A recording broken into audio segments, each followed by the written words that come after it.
अस्सलामुअलैकुम स्टूडेंट्स, कैसे हैं आप लोग सब। आई होप आप तमाम स्टूडेंट्स खैरियत से होंगे और अपने अपने एग्ज़ाम्स की जो तैयारी है वो बहुत अच्छे तरीके से कर रहे होंगे। सबसे पहले तो आप तमाम स्टूडेंट्स को रमज़ान मुबारक। और रमज़ान का जो है ये आपका पहला लेक्चर है और आप लोगों के जो एंट्री टेस्ट हैं वो काफ़ी करीब हैं। जैसा कि सुनने में आया है कि एनईडी का जो राउंड 1 है वो अब मई में हो रहा है और जिसकी जो डेट है वो 3 से लेकर 7 तक है। इसके साथ साथ जो है अगर हम नस के एनईडी की बात करें तो वो मई में हो जाएगा और उसके बाद जो है आपका जो एनईडी 4 होगा वो जुलाई में होगा। सही है, तो इंशाल्लाह जो है हम कोशिश करेंगे कि अपना जो कोर्स है वो जल्द से जल्द कंप्लीट करें। स्टूडेंट्स, ये जो लेक्चर है इसमें मैंने जो थ्योरी है उसको पढ़ाऊँगा, आपको थ्योरी को बता दूँगा कि किस तरीके से जो है जब हम इस चैप्टर की एमसीक्यूज़ को सॉल्व करेंगे इलेक्ट्रोमैग्नेटिज़्म की, तो किस तरीके से हम जो है कॉन्सेप्ट्स को देख रहे होंगे। अच्छा, तो यहाँ पे जो है कोई एक ओवरव्यू करेंगे हम जो है इसके तमाम कॉन्सेप्ट्स को, क्योंकि ये तमाम कॉन्सेप्ट जो हैं आप अपने एफएससी और इंटरमीडिएट लेवल पे पढ़ चुके हैं। सही है, तो हम स्टार्ट कर लेते हैं आप। अच्छा, तो इससे पहले जो है हमने जो चैप्टर्स पढ़े थे, इससे पहले हमने पढ़ा था इलेक्ट्रोस्टैटिक्स और करंट इलेक्ट्रिसिटी। इलेक्ट्रोस्टैटिक्स में हमने ये देखा था कि जो हमारे चार्जेस होते थे वो रेस्ट पे होते थे और करंट इलेक्ट्रिसिटी में हमने ये देखा था कि जो हमारे चार्जेस हैं वो मूव कर रहे होते थे विद अ कांस्टेंट वेलोसिटी। सही है, करंट इलेक्ट्रिसिटी में हमने ये देखा था। तो इलेक्ट्रोमैग्नेटिज्म में क्या होगा भाई, आपके अगेन चार्ज जो है वो मूव कर रहे होंगे लेकिन किसी भी मैग्नेटिक फील्ड वगैरह में। सही है, तो हमें जो है सबसे पहले ये पता होना चाहिए कि भाई मैग्नेटिज्म क्या होता है। तो मैग्नेटिज्म क्या होता है भाई, स्टडी ऑफ मैग्नेटिक प्रॉपर्टीज़, उसे हम क्या कहते हैं, मैग्नेटिज्म कहते हैं। सही है, तो कुछ यहाँ पे की पॉइंट्स हैं उनको मैं आपको बता रहा हूँ ताकि जो है आप उनको रिमेंबर कर लें, अच्छे तरीके से याद कर लें, ताकि जब एमसीक्यू आए तो ईजिली अटैम्प्ट कर लें। सही है, ये तमाम चीज़ें आपको पता हैं। अच्छा, magnetic field arises due to a moving charge, electric charge like in atoms और इन अ कंडक्टिंग मटीरियल्स। अच्छा जी, तो जहाँ पे भी मैग्नेटिक फील्ड कहाँ अराइज होगी, कहाँ होगी, जब आपका जो है चार्ज मूव कर रहा होगा किसी भी एटम में या कंडक्टिंग मटीरियल्स में। सही है, तो ये मैंने आपको अभी जब बताया कि हमारा जो चार्ज है यहाँ पे मूव कर रहा होगा। अच्छा जी, मैग्नेट की कुछ प्रॉपर्टीज़ होती हैं वो आपको याद रखनी है। नॉर्थ, अच्छा जी, करेक्टरिस्टिक्स क्या है भाई मैग्नेट की। North pole of a magnet coincides with the south pole of earth magnet and vice versa. सही है, magnetism at poles is greater than at middle, तो ये भी आपको याद रखना है। अच्छा, जो मेन पॉइंट्स हैं जो कि मैं आपको बता रहा हूँ वो कौन कौन से हैं भाई। Like poles attract while unlike poles repel each other. आपको ये वाला जो पॉइंट है ये अच्छे तरीके से याद रखना है। जो मैग्नेट के लाइक पोल्स होते हैं वो क्या करते हैं भाई, अट्रैक्ट करते हैं, और जो अनलाइक पोल्स होते हैं वो क्या करते हैं, वो रिपेल करते हैं। सही है, इसी तरह जो है हम मैग्नेट को ना स्टूडेंट्स डीमैग्नेटाइज भी कर सकते हैं और मैग्नेटाइज भी कर सकते हैं। मतलब क्या है, अगर हमारे पास कोई भी एक मटेरियल है, हमारे पास कोई भी एक मेटल है और मैं उसको मैग्नेटाइज करना चाह रहा हूँ, मैं उसको मैग्नेट बनाना चाह रहा हूँ, तो मैं किस तरीके से बना सकता हूँ। तो इसके जो है हमारे पास दो मेथड होते हैं। सही है, वो क्या होते हैं भाई, इसको जो है हम इसके अंदर से अगर हम जो है स्ट्रॉन्ग डीसी करंट को पास कर लें तो जो है हम उसको एक अनमैग्नेटाइज मटेरियल को मैग्नेटाइज बना सकते हैं। सही है, और क्या है, एक और मेथड है by single touch method, by single touch method और डबल टच मेथड।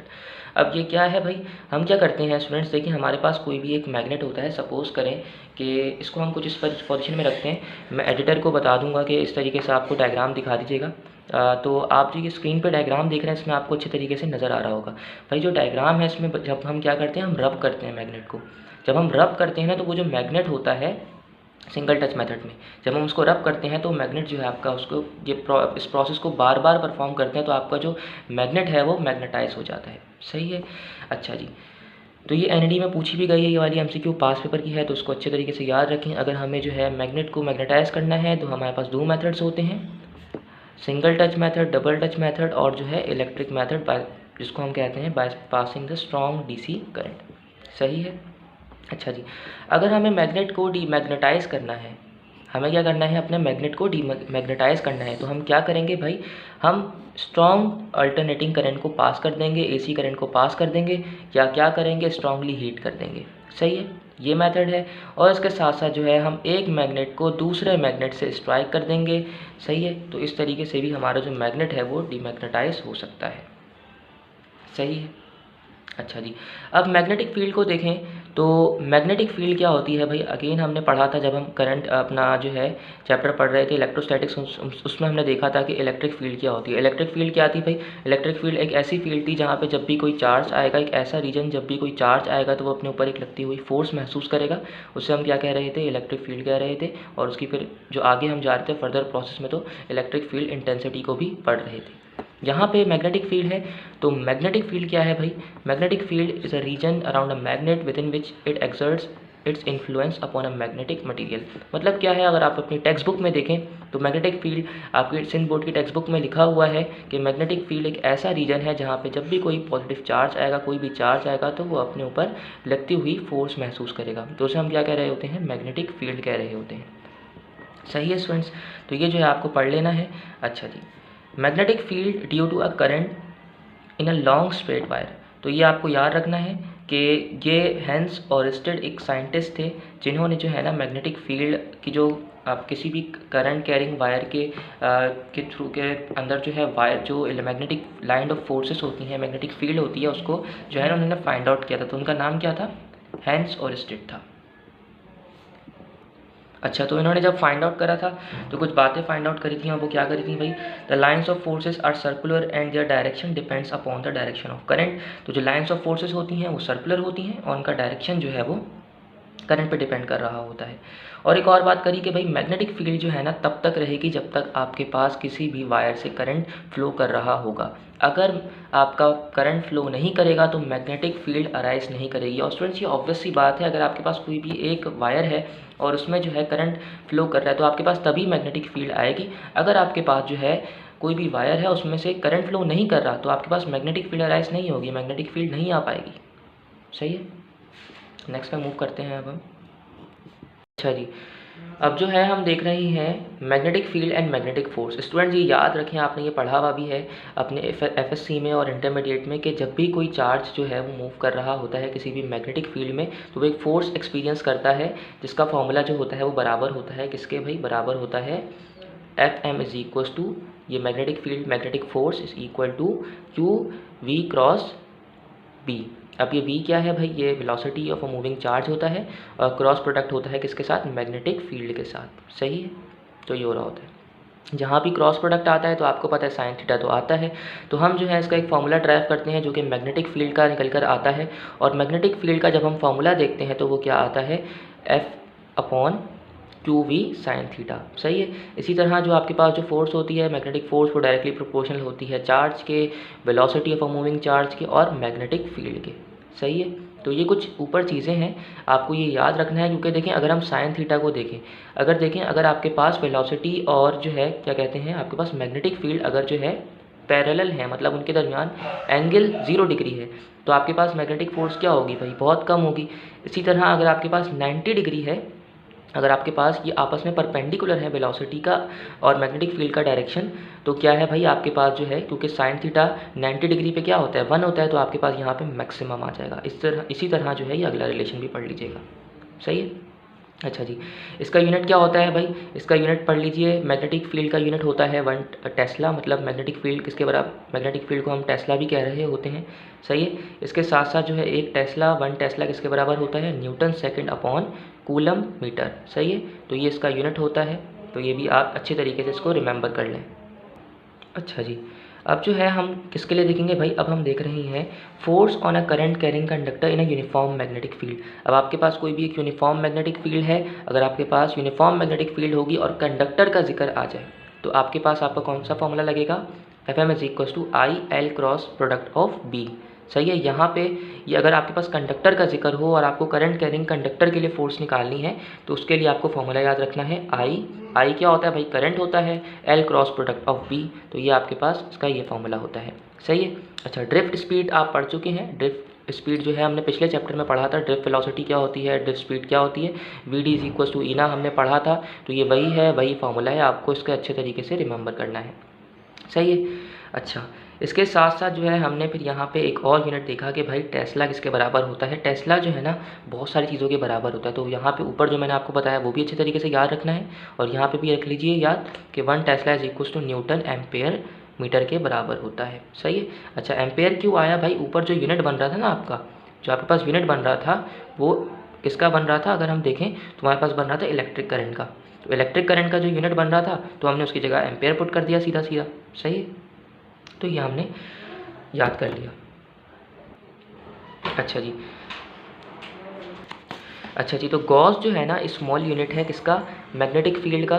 सही है, आपसे अगर पूछ लिया जाए कि what is the smallest unit of magnetic field, तो आप क्या लिखेंगे, गॉस लिखेंगे। और 1 टेस्ला किसके बराबर होता है, एक्सपोनेंट 4 गॉस के बराबर। सही है। अच्छा जी स्टूडेंट्स, ये जो 3 फॉर्मूले हैं ना, force on a moving charge in a magnetic field, इसके बाद जो है force on a current carrying conductor in a uniform magnetic field, और जो नेक्स्ट आ रहा है आपके पास आ रहा है करंट कैरिंग कॉइल।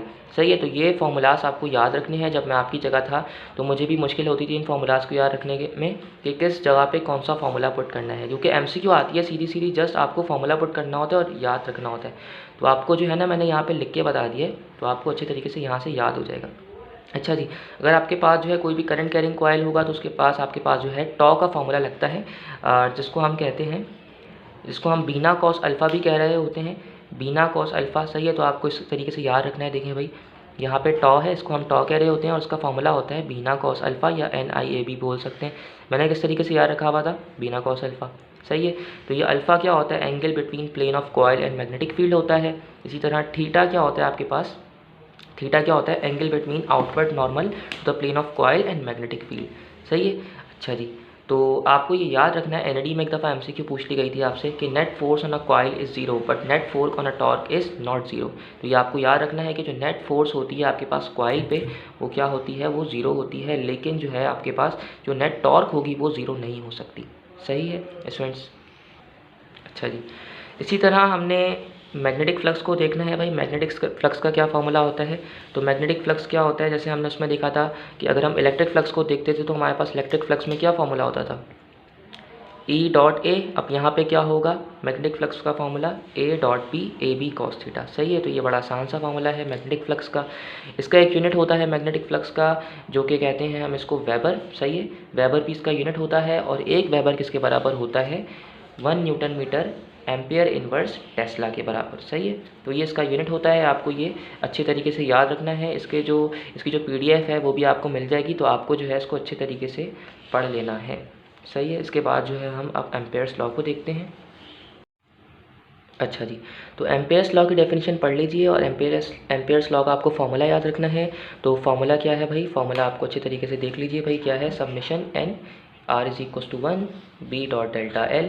सही है, ये फार्मूला होता है, और यहाँ पे जो ये इस तरीके से लिखा हुआ है, ये क्या होता है भाई, इसे हम कहते हैं परमिएबिलिटी ऑफ फ्री स्पेस। जैसे वहाँ पे हमने पढ़ा था परमिटिविटी ऑफ फ्री स्पेस, इसको हम क्या कहते हैं, इसको हम क्या कह रहे होते हैं, परमिएबिलिटी ऑफ फ्री स्पेस कह रहे होते हैं। सही है, तो आपको ये अच्छे तरीके से फॉर्मूला याद रखना है। इसकी एक वैल्यू होती है परमिएबिलिटी ऑफ फ्री स्पेस की, वो क्या होती है, 4 पाई एक्सपोनेंट -7 के। इसका यूनिट क्या होता है, वेबर एम्पेयर मीटर के, वेबर अपॉन एम्पेयर मीटर। सही है, तो ये एम्पेयर्स लॉ होती है। आपने एम्पेयर्स लॉ अच्छे तरीके से आपने जो है अपने FSC लेवल पे बहुत अच्छे तरीके से इसको पढ़ा होगा, इसलिए मैं आपको ये नहीं बता रहा। सही है, ये कोई रिवीजन कर रहे हैं, क्योंकि जो है ये तमाम चीज़ें आप पढ़ चुके हैं स्टूडेंट्स, इसलिए जो है ना मैं जल्दी जल्दी आपको पढ़ा रहा हूँ, ताकि फिर हम जब अपनी नेक्स्ट क्लास हो उसमें MCQs को सॉल्व करें। ये एक थ्योरी बेस्ड क्लास है। सही है, आप इसको छोड़ भी सकते हैं अगर आपने ये पहले से अच्छी चीज़ें पढ़ी हुई हैं तो। सही है। अच्छा जी, सोलिनॉइड इसकी एप्लीकेशंस होती हैं एम्पेयर्स लॉ की। सोलिनॉइड का केस आपने पढ़ा होगा, तो सोलिनॉइड के केस में आपके पास अगर हम मैग्नेटिक फील्ड निकालें तो आपके पास जो है permeability of free space NI formula निकल कर आता है, और जो N होता है आपके पास बराबर होता है नंबर ऑफ टर्न्स के। सही है, नंबर ऑफ टर्न्स, आपको मैं इसकी डायग्राम भी दिखा दूंगा, शो कर दूंगा, तो वो देख लीजिएगा। सही है, तो इसका जो स्मॉल n होता है वो किसके बराबर होता है, कैपिटल N अपॉन L के। इसी तरह टॉराइड का केस होता है, और टॉराइड का केस क्या फॉर्मूला होता है। अच्छा स्टूडेंट्स, घबराइएगा नहीं, आपको ना इन चीज़ों में आप जो है ना ज़रा सा कर सकते हैं, मिसकॉन्सेप्ट बना सकते हैं। सही है, टॉराइड और सोलिनॉइड के केसेस में अगर आपने FSC में सही से नहीं पढ़ा हुआ तो उसके फॉर्मूले को ज़रा अच्छे तरीके से देखिए भाई। ये जो मैग्नेटिक फील्ड का फॉर्मूला होता है ना, ये क्या होता है भाई, एप्सिलॉन, जिसको हम क्या कह रहे होते हैं, permeability of free space NI। यहाँ पे जो N बराबर होता है ये भाई किसके बराबर होता है, कैपिटल N अपॉन 2 पाई R के। सही है, तो ये आप अच्छी तरीके से इन दोनों फार्मूलाज को आपको याद रखना है। सही है। तो सोलेनाइड और टॉरॉइड के केसेस आपने पढ़े हुए हैं एफएससी लेवल पे? अगर नहीं पढ़े हुए तो मुझे बता दीजिएगा, मैं रिकॉर्ड कर दूंगा। अभी मैं इसलिए जल्दी कर रहा हूँ ताकि जो है हम जब नेक्स्ट क्लास में पढ़ें तो ज़्यादा से ज़्यादा एमसीक्यूज़ को सॉल्व करें। सही है। अच्छा जी स्टूडेंट्स, अब जो है हम देख रहे हैं motion of a particle in a magnetic field और motion of a charge particle in a magnetic field.